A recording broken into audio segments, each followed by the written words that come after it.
நாம பார்க்க போறது புருவங்கள். நாம நினைச்சிருப்போம் கண்ணுக்கு மேல இந்த புருவம் ஒண்ணு ஏன் இருக்கு, அதோட யூஸ் என்ன, கண்ணாவது பார்வைக்கு பயன்படுது, அந்த அளவுக்கு அப்படி என்ன அந்த புருவத்துக்கு ரோல் அப்படின்னு நம்ம நினைச்சிருப்போம். அதே மாதிரி இமையில இருக்கக்கூடிய முடிகள் அதுவும் எதுக்கு அப்படின்லாம் நம்ம நினைச்சிருப்போம். இறைவன் படைப்புல எப்பேற்பட்ட அதிசயம் தெரியுமாங்க அது. நீங்க ஒரு வாகனத்துல வேகமா போனீங்கன்னா அந்த காத்து நேரா கண்ணில் படும். கண்ணுல பட்ட உடனே அந்த கண்ணுல காத்து பட்ட அந்த இடம் வந்து ட்ரை ஆகும். அது ட்ரை ஆயிடக்கூடாது அப்படிங்கிறதுக்காகவே கண் அளவுக்கு அதிகமான நீரை சுரந்துக்கிட்டே இருக்கும். அதுலதான் கண்ணீர் வரும். நீங்க வண்டியில வேகமா போகும்போது பாருங்க, கண் இமை ஓரமா அப்படி நீர்த்துளி வெளியில விழுந்துகிட்டே இருக்கும். ஏன்னா வறட்சியான பகுதியை மீண்டும் அது வந்து குளிர் விட்டுது, நீர் அதிகமா சுரக்குது. அப்ப என்ன ஆகுது அப்படின்னாக்கா, கண்ணில் உள்ள மொத்த தண்ணியும் வந்து செலவழிஞ்சு ட்ரை ஆயிடுது கண். அதை தடுக்கிற வேலையை பண்றது தான் எது அப்படின்னா, இந்த கண் இமையில உள்ள அந்த புருவத்தில் உள்ள முடிகள். அதுக்கு அப்பேற்பட்ட ஒரு சக்தி இருக்கு. அதே மாதிரி தாங்க இப்போ மலையில நடந்து போனீங்கன்னா நாம நனையாம இருக்கிறதுக்கு கொடை பிடிக்கிறோமா இல்லையா, அதே மாதிரி மலையில கொடை இல்லாம நீங்க நடந்து பாருங்க. அப்போ உங்க கண்ணுக்கு குடை பிடிப்பது எது அப்படின்னா இமைகள் தான். அந்த இமை எப்படி இருக்குன்னு பார்த்தீங்கன்னா ஒரு குடை மாதிரியே இருக்கும், பாதி குடை மாதிரி இருக்கும் அது பார்த்தீங்கன்னா. அப்போ கண்ணை பாதுகாக்கக்கூடிய பணி எது செய்யுதுன்னா இந்த இமைகள் செய்யுது. மழை இல்லை, வெயில் காலம், அளவுக்கு அதிகமான வெயில், சூடு, வெப்பம். அப்ப என்ன ஆகும்னா வியர்வை வர ஆரம்பிக்கும். அப்போ வியர்வை வர வர என்ன ஆகும்னா அது தடுக்க கண்ணுல பற்றக்கூடாது. அதுக்காக தான் அந்த புருவம் வந்து பார்த்தீங்கன்னா 2 பக்கம் வளைவா இருக்கும். அப்படி வர நெச்சிலேருந்து வரக்கூடிய அந்த வியர்வை அப்படியே வலிஞ்சு போயிருங்கிறக்காக தான் அது ஒரு கர்வ் மாதிரி இருக்கும். அதே நேரத்தில் மேலேருந்து கீழே பார்க்க இறங்குச்சு அப்படின்னா அது கண்ணில் பற்றக்கூடாது அப்படிங்கிறதுக்காக தான் அது ஒரு கொடை மாதிரி பாதுகாக்கும். அது மட்டும் இல்லை, அந்த வியர்வை கண்ணில் பட்டா என்ன ஆகும், வியர்வையில அது உப்பு கரிக்கக்கூடிய தன்மை இருக்கும். அது கண்ணில் பட்டா கண்ணில் ஒரு விதமான எரிச்சலை உண்டு பண்ணும். நீங்க ஓட்டப்பந்தய வீரர்கள், வெயிலில் அதிக நேரம் இருக்கக்கூடியவங்க, அவங்ககிட்ட எல்லாம் கேட்டாதான் தெரியும் அந்த வியர்வையினுடைய சக்தி என்ன அப்படிங்கிறது. அந்த வேர்வை ஒரு பெரிய அளவில் அவங்களை டிஸ்டர்ப் பண்ணிகிட்டே இருக்கும்.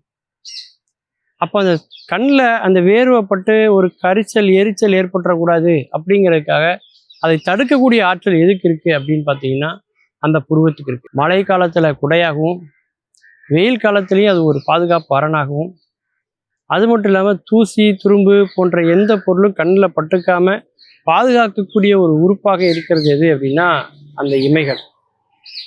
அதனால தான் கம்பராமாயணத்தில் கூட சொல்லுவாங்க, கண்ணை இமை காப்பதை போல ராமனை அவனுடைய தம்பி லட்சுமணன் காத்தான் அப்படின்னு வரும். ஏன்னா கண்ணு இமை சேர்ந்தே இருக்கும் இல்லையா, அது ரெண்டையும் பிரிக்க முடியாது.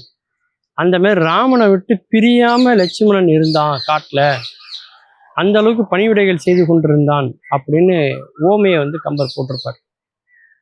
அப்படி அந்த இமை அப்படிங்கிறது வந்து ரொம்ப மிக முக்கியமான ஒரு பொருள் அப்படின்னு சொல்லலாம். நம்ம இன்னைக்கு அது ஒரு அழகு சாதன பொருளாக நம்ம பார்க்குறோம். அந்த ஐப்ரோஸ்க்கு என்னென்ன வண்ணங்களை தீட்டலாம், புருவத்தில் உள்ள முடிகளை வந்து நம்ம எந்த அளவுக்கு ஷார்ப்பாக்கலாம் அப்படின்னு நம்ம ஒரு அழகுக்கான ஒரு பொருளாக பார்க்குறோம். ஆனால் அது கண்ணை பாதுகாக்கக்கூடிய ஒரு பொருள் அப்படிங்கிறது தான் அதில் தெரிந்து கொள்ள வேண்டிய ஒரு செய்தி. மீண்டும் பல புதிய தகவல்களோடு, அதில் அறியப்படாத பக்கங்களோடு உங்களை சந்திக்கிறேன். நன்றி, வணக்கம்.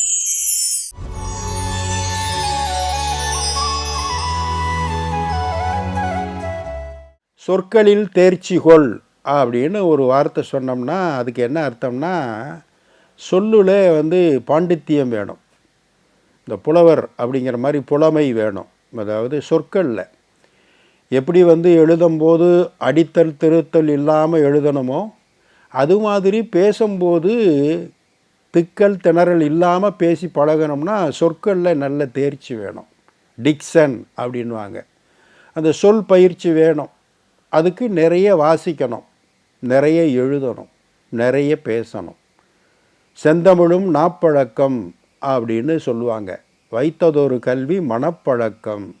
மனசில் வச்சுருக்கிற அந்த சொற்களை நாப்பழக்கத்தின் மூலமாக வெளியே கொண்டு வரணும்.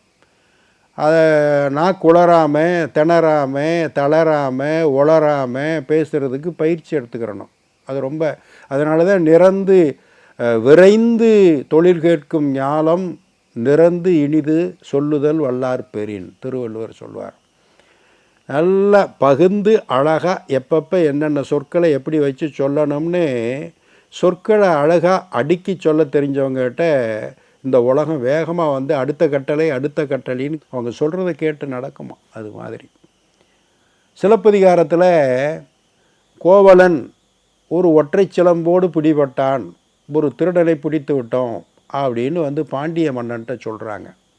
பாண்டிய மன்னனுடைய மனைவியினுடைய கால் சிலம்பு தொலைஞ்சு போச்சு. அது ஒற்றை சிலம்போடு பிடிபட்டான்னா திருட்டு நடந்திருக்கு. அந்த திருட்டுக்கு என்ன குற்றம் தரலாம்? தலையெடுக்கிறதா தண்டனை? அது இல்லை. ஆனால் இவர் என்ன பண்ணுறாரு, பாண்டிய மன்னன் கொன்ற சிலம்பு கொணர்கன்னு ஒரு வார்த்தையை போடுறார். அவனை கொன்னுட்டு அந்த சிலம்பை கையில் எடுத்துகிட்டு வாங்க அப்படின்னு இதுக்கு அர்த்தம். இதை என்ன சொல்கிறாங்க புலவர்கள்லாம், நான் குளறதுனால இப்படி வந்துருச்சு, கல்வனை கொண்டு வா, கொண்டு அச்சிலம்பு கொணர்க, அவனை கையோடு இழுத்துக்கிட்டு வந்து அந்த சிலம்பையும் கொண்டு வாங்கன்னு சொல்கிறதுக்கு பதிலாக கொண்டுன்றது கொன்றுன்னு மாறி போச்சு, ஒரு எழுத்து பிசகி போச்சு அப்படிங்கிறது. சொல்கிறதுல கவனமாக சொல்லணும், கேட்குறது நம்ம வந்து கவனமாக கேட்கணும். அப்படி கேட்டால் தான் நல்லது. ஒரு தம்பதி 60 வயது 2 பேருக்கும் ரொம்ப சந்தோஷமாக ஜாலியாக இருக்காங்க. 2 பேருக்குமே 60 வயசு. திடீர்னு ஒரு கடவுள் வந்து நின்னாங்க, வரம் தர்றதுக்கு தேவதை வந்து நின்னாங்க. 2 பேரும் 60 years, you are completing the 60th anniversary, 60 வயசை முடிச்சிட்டிங்க, 60வது பிறந்தநாள் 2 பேரும் கொண்டாடிட்டீங்க, உங்களுக்கு என்ன வரம், ஆளுக்கு ஒரு வரம் கேளுங்க, நான் தர்றேன், ஆளுக்கு ஒரு விஷ் அப்படின்னு அந்த தேவதை கேட்டுச்சு. உடனே மனைவி லேடிஸ் ஃபஸ்ட்னு சொல்லி அவங்க ஆரம்பித்தாங்க. எனக்கு 60 வயசு ஆயிடுச்சு, 2 பேரும் ஜாலியாக தான் இருக்கோம், உலகத்தையே சுற்றி வர்றதுக்கு ஒரு கப்பல் இருக்குது, ரொம்ப லக்ஸுரி க்ரூஸ், அதில் 2 பேரும் உலகத்தை சுற்றி வர்றதுக்கு 2 டிக்கெட்டு வேணும் அப்படின்னு கேட்டுச்சு. உடனே கொடுத்துட்டாங்க. உடனே வரவழைச்சு, நீங்கள் ஒரு 2 மாதமோ 3 மாதமோ அந்த கப்பல் எவ்வளவு நாள் சுற்றுதோ அந்த வசதிமிக்க கப்பலில் உலகத்தை சுற்றி வர்றதுக்கு 2 டிக்கெட் இருந்தாங்கன்னு தேவதை மனைவிகிட்ட கொடுத்துட்டாங்க. கணவரை பார்த்து உனக்கு என்ன விஷ், உனக்கு என்ன தேவை அப்படின்னு கேட்டாங்க. மனைவியை ஏற இறங்க பார்த்தான். 2 பேருக்கு 60 வயசு, இதை வச்சுக்கிட்டு இனிமேல் உலகத்தை சுற்றி பார்க்குறதுக்கு என்ன இருக்குது, எனக்கு ஒரு உதவி பண்ணுங்க தேவதை சொல்லு அப்படின்னா. என்னை விட என் மனைவி 30 வயசு கம்மியாக இருக்கிற மாதிரி மாற்றி கொடுங்க, நான் சந்தோஷமாக இருக்கேன், அதுதான் என்னுடைய வரம், நான் கேட்குற வரம் அப்படின்னு இவன் சொன்னான். அப்போ நம்ம எல்லோரும் என்ன நினைப்போம், அவரே என்ன நினச்சிருப்பார், அந்த 60 வயது பெரியவரை மனைவியே 30 வயசாக மாற்றி கொடுத்துரும் தேவதைன்னு. அந்த அம்மா என்ன பண்ணிச்சு தெரியுமா, தேவதை அம்மா படார்னு இவருக்கு 90 வயசாக மாற்றி கொடுத்துருச்சு. 30 வருஷம் தானே டிஃபரன்ஸ் கேட்குற, உனக்கு இப்போ 90 போ, 90 60 தள்ளாடி இந்த கப்பலையும் தள்ளாடி உலகத்தை தள்ளாடி பார்த்துட்டு வாங்கன்னு. விஷ் கேட்குறதுல கவனமாக இருக்கணும், எல்லாத்துலேயும் கவனமாக இருக்கணும். சொற்களை கவனமாக பயன்படுத்த தெரிஞ்சிருந்தால் இந்த தள்ளாட்டம் வந்திருக்காது. அடுத்த ஒரு நிகழ்வில் சந்திப்போம். இந்த நாள் இனிய நாளாக அமைய நல்வாழ்த்துக்கள். வணக்கம்.